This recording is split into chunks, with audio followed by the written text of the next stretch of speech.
If other companies find out about it, all creators featuring Japanese media without an MCN or a massive following, and even those who do that have a long backlog, could be removed from YouTube permanently within months from now. Here's what happened to me over the last week or so, why it's important, and how if YouTube doesn't make big changes soon, any creator using Japanese IP...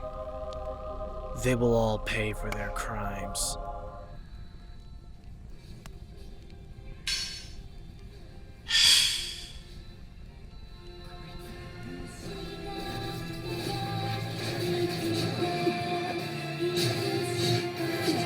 So, this is the new anime everyone's talking about, eh? Let's face it, the standards for an anime, or for a Japanese property in general, to reach the levels of popularity and cultural impact of Dragon Ball, Pokemon, or One Piece is now considered next to impossible. It would have to take a global phenomenon to even have a chance to get close among those ranks. And this is where Demon Slayer comes in. Originally began as a manga for Shonen Jump by Koyoharu Gotuge in 2016, his intentions were to create something that Japanese readers can easily get into after his last work failed to grow. And what action-loving manga reader could resist the idea of demons getting killed by swords? It took some fine-tuning during development, but once Gotuge had his plans in place for his next big adventure, the story of Tanjiro Kamado went on to become far greater than anyone could ever imagine. Not only did it go on to become one of the best-selling mangas of all time with over 150 million copies of the book sold by early 2021, but it also spun off several different incarnations outside of the pages, including our subject today, the 2019 critically acclaimed anime by UFO Table, which many are already saying that it's one of the greatest animes in recent years.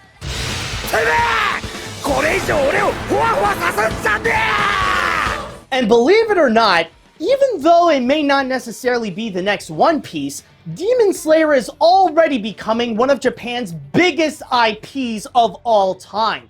So much so that the franchise has now become a billion-dollar empire, where the manga may be over, but the anime that it is based on is still carrying the legacy and is making Tanjiro a true media force to be reckoned with.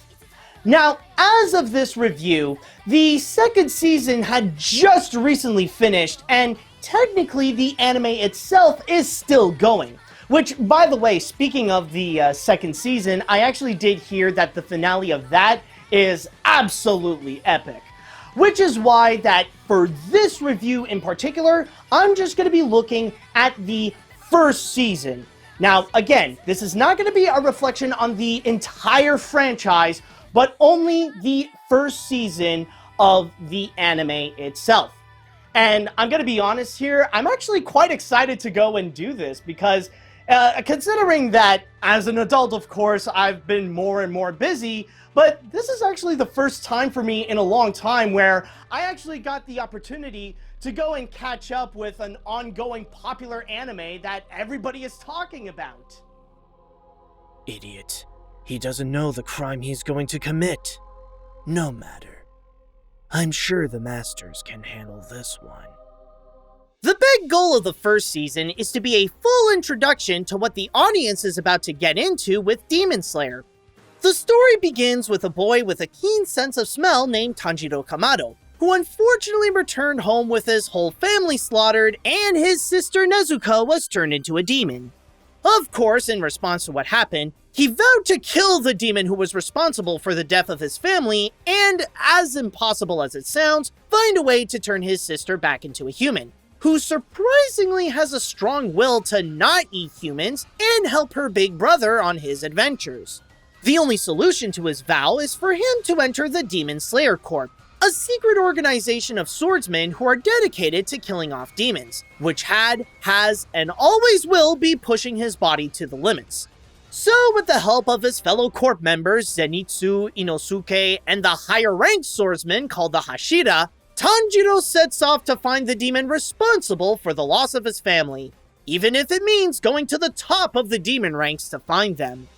As the initial purpose of the franchise is to deliver familiarity of the classic Japanese-style action of swordsmen fighting against demons, You'd expect that this would be the kind of show where in every episode, Tanjiro fights off a different demon and be one tiny step closer to his goal, right? Well, not really. Yes, demon slaying does happen from time to time, but that's not what the first season wants to accomplish. You see, Season 1 is also known as the Coming of Age arc, adapting the first 7 volumes of the manga to present Tanjiro's journey from a kid who lost his family to a fully trained demon slayer capable of taking down even some of the strongest demons that crosses his path. 証明しなければならない。これから、炭治郎と禰豆子が鬼殺隊として戦えること。Of course, the show knows that they can't put all their eggs in one basket and just have him go after the big demons immediately. The point is to have him be ready to fight against those bad guys. Yes, he still gets to face several unique demons along his journey, but those are only the appetizers coming to what's to come and who he wants to take down, especially when his target just so happens to be the leader of the demons. That's why, instead of having the Pokemon mentality of just encountering the creature of the moment, almost every episode has an action scene that serves a strong purpose to the narrative and to the growth of Tanjiro. I'll say right now that this does not hold back on the brutality, not only getting violent where blood flies everywhere, but also emphasizes the pain that the characters have to endure, whether it be through rigorous training or confronting demons that can land some hard blows. Either way, the damage can often be so bad that it can take some episodes for the Slayers to fully heal back. 3人ともあばらが折れてるとはな。 But I get it. What people come in to see is the cool action. As a show called Demon Slayer, you want to see some demons getting slayed, right? Oh, don't you worry. The series makes sure that the action scenes are the highlights, and they do not disappoint. This is where the animation comes in and shows what the team at UFO Table can really do. On top of staying true to Gotugei's original design in the manga, there is also that feel of ancient Japan, paying close attention to have intricate patterns on the clothing, strong use of colors where the environment is more natural and what's man-made is more vibrant, and even the outlines can vary in size to capture more of that feel of Japanese art. Even some CGI is used to help enhance the backgrounds to make them look larger, and to develop the effects whether a demon uses his powers or when a demon slayer presents their fighting style. And when they do get into the action, the animation goes all out to deliver some amazingly fast-paced fighting that plays so much with the Slayer's style and the creativity of the demons or the obstacle Tanjiro has to face to crank up the intensity and have the moment be highly exciting to present each fight as a battle of a lifetime. In fact, I'll say now that what could be the best episode of the season has to be the 19th called Hinokami, where Tanjiro faces off his strongest demon yet, a spiderweb-themed kid named Rui.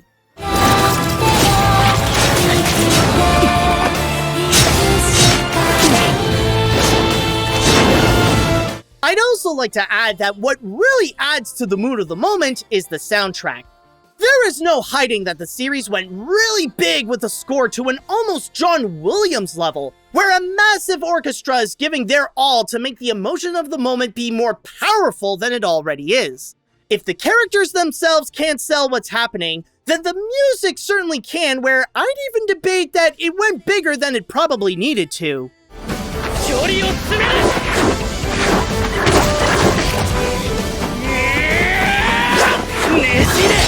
Trust me, it's a series that has a very good balance of delivering what people initially want from the show, but at the same time, knows when to go and set up its own goals so that this could be a character-driven story in order to have audiences be equally as invested towards the characters as much as they would with the action.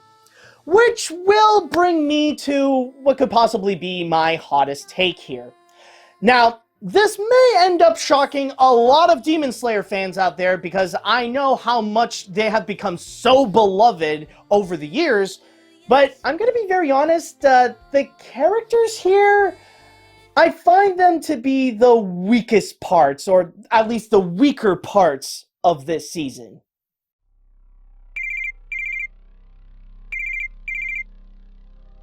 Yes, Master. Yes? What? Doesn't YouTube understand that? Yes, I understand. Thank you, Master. Damn Westerners. They don't understand that when you use something from Japan, you must obey Japan's law. Okay, I just want to remind you again that this is only based on what I've seen from the first season of the show. I'm sure later these characters progressively get better and significantly grow afterwards. But my one big criticism is that from the way the series wants to be built and try to put a significant importance to the characters, the main ones come out a bit flat. Sure, we see Tanjiro's growth as a demon slayer, but as an individual, there's really not a whole lot to him. According to the season, it presents him as the kind-hearted protagonist who is able to show empathy more than others. However, he still has his goal to take down the demon responsible for killing his family and to turn his sister back into a human, and is willing to do anything to achieve that. Now, I'm not saying that he's a hateable character or anything like that. In fact, it's quite admirable seeing Tanjiro on his path of being a legendary demon slayer. But that's the thing. Tanjiro as a swordsman is interesting. His personality is not. Where that aspect mostly remains the same throughout and makes it difficult to get emotionally invested in him. I mean, is he really that worthwhile to hang out with when he's just a broken record while off duty? 人間に戻してやるから。きっといつか綺麗な着物を買ってやる。ねずこ、兄ちゃんは頑張るぞ。鬼になってしまった人、人に戻す方法はありますか？俺、ねずこを人間に戻してみせるから。The other Slayers are debatably no better either. I get the need of wanting comic reliefs, but when these guys come on board, it's almost like they turn this into a completely different anime, where the tone just explodes in a way that is completely out of place compared to the sterner nature that it established before. I know that the whole point is to play up the one personality trait of both Zenitsu and Inosuke, but there can be times when they can be overbearing. Rather it be from Zenitsu's cowardly nature and desperate need for a girlfriend, or Inosuke's hard-headed attitude and always ready to attack first and ask questions later.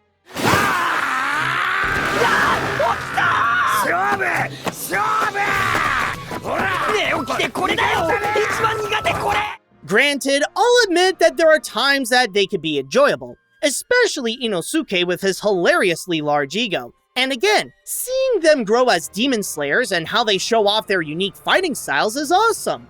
But my point is that my problem with the leads is how they just have that one personality trait and try to continuously drag that episode after episode. Also, another problem that I do have is with the dialogue. Keep in mind that for this review, I watched the sub version, and I find that a lot of what the characters say, especially Tanjiro, is oddly being descriptive about everything that's going on. I understand assessing the situation that's in front of you, but the series does so in an unnatural way where they detail everything, almost killing the pace to describe what's going on, and info that the audience already knows. ほんの少しの間にすぐ新しい腕が入る。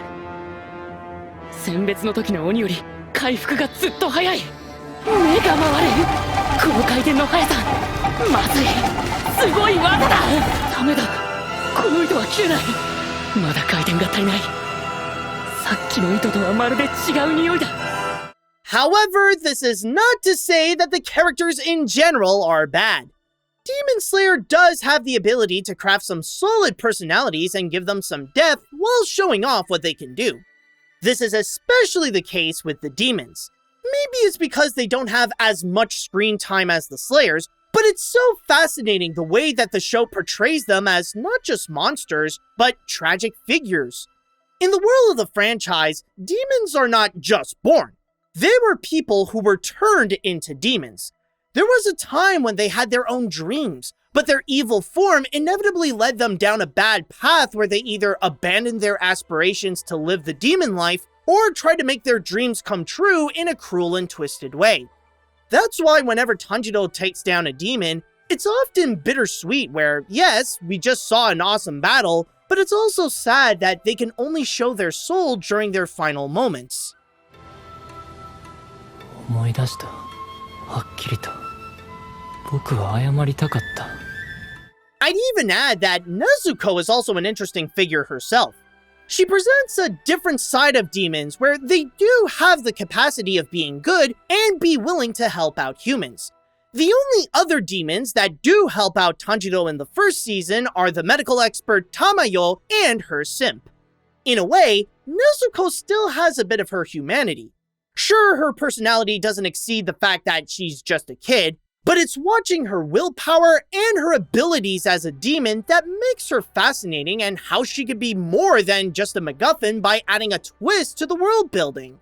And speaking of which, considering the point of the first season is to be a full introduction to the franchise, the world building takes a major priority to present audiences how this all works. Set at the start of the 20th century during the Taisho era, the season gives a proper introduction to the Demon Slayer Corps and the inner workings of what they do and who are among the ranks, including the Hashira, who are considered to be master swordsmen and have their own distinct personalities. Since the season wants people to get familiar with Demon Slayer, it also wants them to be familiar with all of its concepts and show how their definition of a demon and a swordsman are both unique and worthwhile to watch. 礼なら仕事で返せばいい。俺たち鬼殺隊の使命は鬼を撃つ。以上だ。To be honest, I actually have this very complex feeling regarding the first season. Now, I will say right now, do I think Demon Slayer in general, like as a franchise and as an anime, is worth investing? Is it actually worth checking out? Yes, absolutely, there is no denying. But when it comes to the first season of the anime itself, that I honestly find to be a bit debatable. Now, I know that this sounds absolutely insane for me to say. Like, even outside of the fact that many people are calling it one of the best animes in recent years, but also the fact that the whole point of the first season is to go and introduce everything. Introduce all its concepts, introduce all its characters, like pretty much introduce Demon Slayer. And at that point, that would make it an essential watch so that you could fully understand Demon Slayer, right? Well, that is technically true, but the reason why I have these complex feelings and why I'm debating to recommend it is that, well, there's just one question I want to ask. Why is it necessary to go and watch the first season when I could just go and watch Mugen Train instead? I'm getting close. But where is that criminal? There you are. Yes, you can't talk about Demon Slayer without mentioning the movie that follows after the first season, Mugen Train. Especially when it took down Spirited Away and Your Name to be the highest grossing Japanese film of all time with over $500 million at the box office and making it the highest grossing film of 2020. Crazy fact, I know, but the movie has the pandemic to thank for that. Anyways, I'll save my entire thoughts when I'll eventually do a full review of the film, but I just have to say now that this movie takes all the best parts of what we saw from the first season and packaged it in a 2-hour spectacle. The action scenes are epic, the animation is beautiful, it carries a powerful emotional punch, and serves as a greatly engaging transition to the next season. But what I think is the best thing about Mugen Train that not many movies based on TV series could do is how it does a wonderful job being welcoming to newcomers and introducing them to the characters and its concepts of Demon Slayers. Of course, it doesn't completely cover everything that the first season established, but it did deliver a general idea to its audience of what this is all about, and give it their all to have them on board with the movie and the franchise. Theoretically, you could just watch Mugen Train and still be fine to continuing forward with the Entertainment District arc. However, this is not to say to not watch the first season. Mugen Train will only give you the basic understanding of the franchise, while the season will fill you in on all the details. And that's exactly what the first season of Demon Slayer is all about, a complete introduction to the franchise. While it feels more like an appetizer compared to the potential it truly has, and I wouldn't consider it perfect due to some flat characters and overly detailed dialogue, but with the elements that it does correctly, it does so extravagantly. The animation is amazing to watch, the story is very well put together, the world building makes the experience engaging, the soundtrack takes it to the next level, and whenever there is some demon slaying, they make sure to make it as intense and exciting as possible. In general, I think that Demon Slayer is an anime really worth getting into, especially when the second season is said to have really gotten the ball rolling and what they built up in the first started to pay off there. Again, you can choose to start with either the first season or the Mugen Train movie to start your Demon Slayer adventure. It just depends on how much you're committed to the time, and if you really need to know all of the details. As for season 1 itself, my rating would be an 8 out of 10. I know it can do better, but this is still a really good start.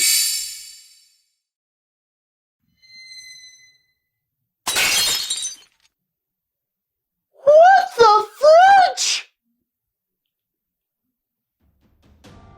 You have taken Demon Slayer for your own selfish use. You tried to make money off of it without permission. And now you will be punished for your crimes. Wait, I didn't steal it! You got me all wrong! That is not my intention at all! This is actually a review! You know, it's actually protected under fair use by the federal copyright law! Wrong! You're using a Japanese property, so you must comply with Japanese copyright law.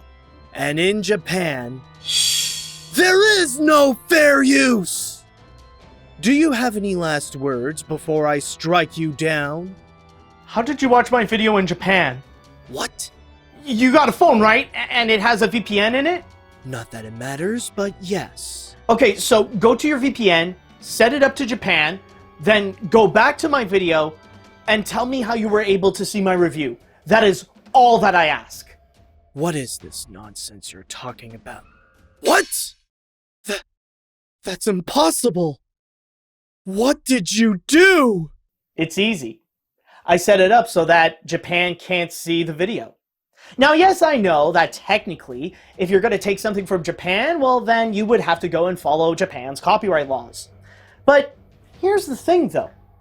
That would only be considered a crime if Japan is seeing that I am breaking their copyright laws, if the Japanese people are witnessing the video itself. However, if Japan can't see the video, then technically, I'm not really breaking any copyright laws because I'm showing nothing to Japan. And thus, I don't have to follow any of Japan's copyright laws because, well, I'm not presenting anything or monetizing anything in Japan that would infringe those Japanese copyright laws. You got nothing against me, dude. Because, well, I'm not breaking any laws in Japan. So what do you think you're gonna do with that sword, huh? Damn it! You're right. But that doesn't mean this will be the last that you'll see me. One day, you will follow our rules, so you better be careful the next time you talk about anime. Whew. Thank goodness for geo-blocking.